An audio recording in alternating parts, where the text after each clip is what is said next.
Bonjour, c'est Stéphane. La plupart des gens qui ont des crises d'angoisse ne savent absolument pas ce qui leur arrive. Et aujourd'hui, je ne veux absolument pas qu'un seul de mes abonnés soit dans ce cas. Car comme je l'ai toujours dit, plus on apprend sur cette pathologie et plus on la soigne. C'est d'ailleurs comme ça que j'ai pu sortir des griffes des crises d'angoisse. Car oui, pour moi, les crises d'angoisse étaient comme un monstre qui me hantait depuis des années. Enfin bref, je vous expliquerai tout cela dans une prochaine vidéo. Quels sont les symptômes des crises d'angoisse? Concrètement, il en existe 3. Ils sont d'ailleurs classés en ordre chronologique. Le premier symptôme est le symptôme psychomoteur. C'est le fait de se sentir oppressé, enfermé, momifié, le fait de se sentir comme recroquevillé sur soi-même. C'est le premier stade qui arrive juste avant que l'angoisse commence réellement. Il y a également une autre catégorie de personnes qui, au lieu de se sentir oppressés et enfermés, à l'inverse, eux, se sentent plus euphoriques et ils ont une poussée d'adrénaline qui leur pousse à courir partout et à demander de l'aide. Personnellement, comme mes crises d'angoisse étaient très profondes, j'étais dans la première situation. Je me sentais comme oppressé, enfermé et je me sentais absolument pas bien. Et c'est d'ailleurs le signe avant-coureur d'une crise d'angoisse. Le deuxième symptôme, c'est le symptôme psychologique. C'est une impression de mourir, une impression de perdre le contrôle de soi-même. C'est une impression d'avoir une incapacité d'agir. C'est une impression d'être comme dans un rêve. C'est concrètement l'impression de devenir fou. Et c'est d'ailleurs ça, c'était extrêmement gênant. Et également une impression de faire une crise cardiaque. Mais c'est drôle, car tous ces mots ont tous un mot commun, c'est qu'ils commencent tous par une impression. Et ça, c'est super important de le savoir. Une impression de mourir, une impression de perdre contrôle de soi-même. Et ça, il faut absolument se le mettre dans la mémoire et le graver à jamais. On ne peut pas mourir d'une crise d'angoisse. Honnêtement, prenez une feuille et un stylo et notez-les partout où vous pouvez. Personnellement, je le mettais sur le fond d'écran de mon téléphone et à chaque fois que j'avais une crise d'angoisse, je regardais mon téléphone et il était marqué « On ne meurt pas de crise d'angoisse ». Prenez un post-it, mettez-le sur votre frigo, mettez-le dans votre chambre, mettez-le en fond d'écran, mais il faut que vous l'ayez partout. C'est super important car c'est le premier stade à savoir, c'est que l'on ne meurt pas de crise d'angoisse. Le troisième symptôme, et c'est d'ailleurs le plus désagréable car c'est le plus visible de tous, c'est le symptôme physique. C'est le fait d'avoir des tremblements, des vertiges, des difficultés respiratoires, des douleurs à la poitrine. Vous voyez, une douleur qui vous prend automatiquement dans la poitrine, cette sensation que l'on va mourir d'une AVC. Et également des douleurs musculaires, une fatigue soudaine et intense, de la tachycardie, de la sueur, une bouffée de chaleur, un picotement dans tout le corps entier.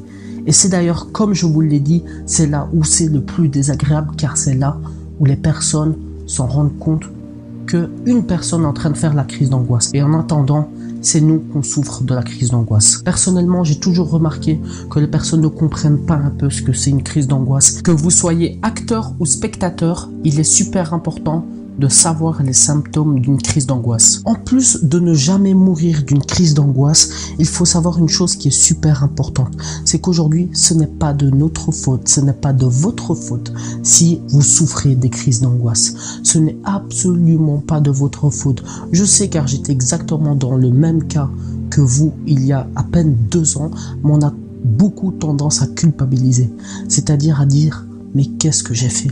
Qu'est-ce que j'ai fait pour avoir cette crise d'angoisse? Il faut savoir que c'est absolument pas de votre faute.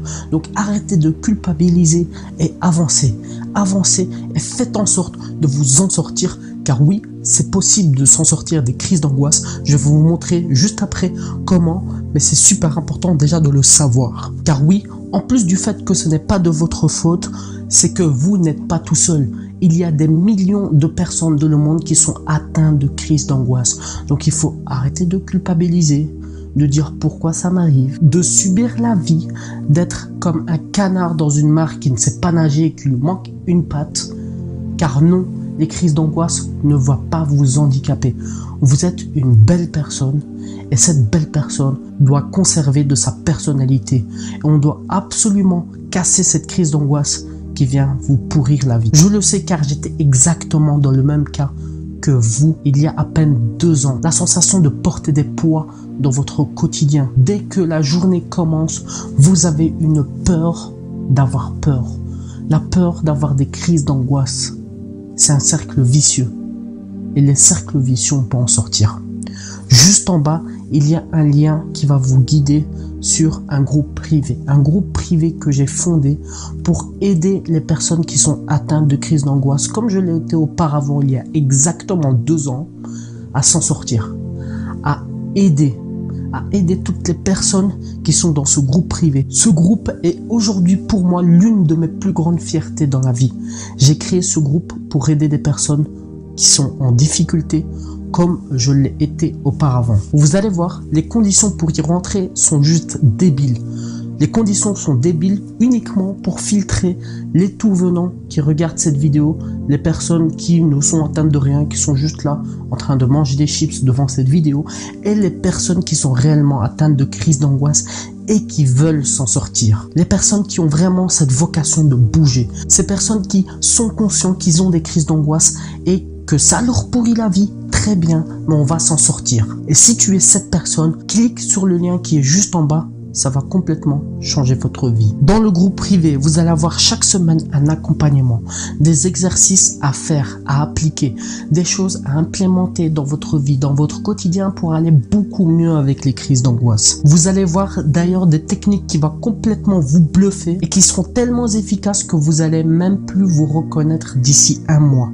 C'est super important de les appliquer et surtout la chose qu'il faut savoir, c'est que j'ai dépensé des milliers d'euros chez des thérapeutes, chez des psys en pensant que ça allait suffire, mais je me trompais sur toute la ligne. Les psys et les thérapeutes ne suffisent pas. Il faut un accompagnement qui soit complet avec des exercices et des routines appliquées chaque jour. C'est d'ailleurs pour ça que j'ai créé ce groupe privé.